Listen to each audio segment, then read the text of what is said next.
Bagaimana pertumbuhan ekonomi terhadap Indonesia?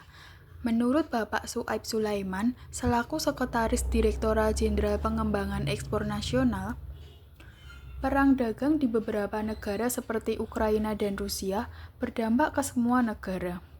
Harapannya, Indonesia 5 tahun ke depan akan lebih maju lagi.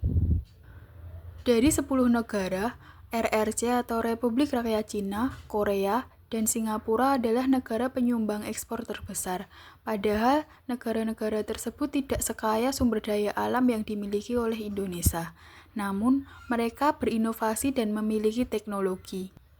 Pada saat COVID kemarin, pertumbuhan surplus Indonesia Mei sampai Juni 2024 masih tergolong bagus di angka 5%-an.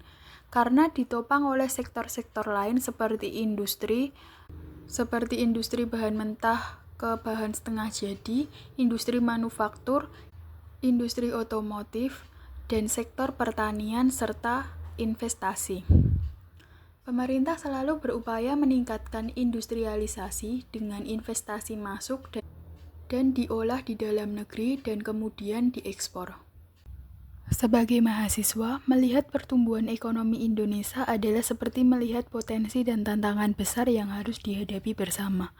Pertumbuhan ekonomi Indonesia beberapa tahun ini memang positif, namun kita juga menghadapi berbagai tantangan seperti ketidakpastian global, inflasi, perang dagang, serta ketergantungan terhadap sektor-sektor tertentu seperti komoditas.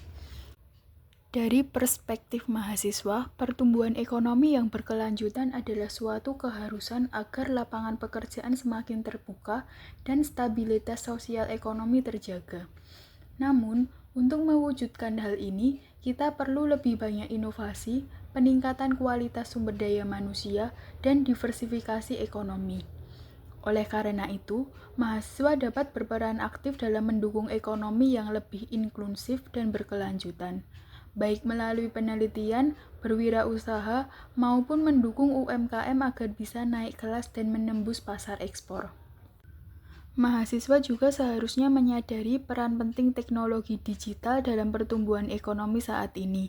Melalui penguasaan keterampilan digital, mahasiswa dapat ikut memperkuat sektor ekonomi digital, membantu memajukan industri kreatif, dan mendorong ekonomi berbasis teknologi yang lebih adaptif. Jadi, sebagai mahasiswa, penting untuk terus belajar, mengasah keterampilan, dan berpartisipasi aktif dalam pembangunan ekonomi. Semua ini bisa menjadi fondasi penting untuk menyongsong masa depan ekonomi Indonesia yang lebih kuat, inklusif, dan mampu bersaing di kancah global.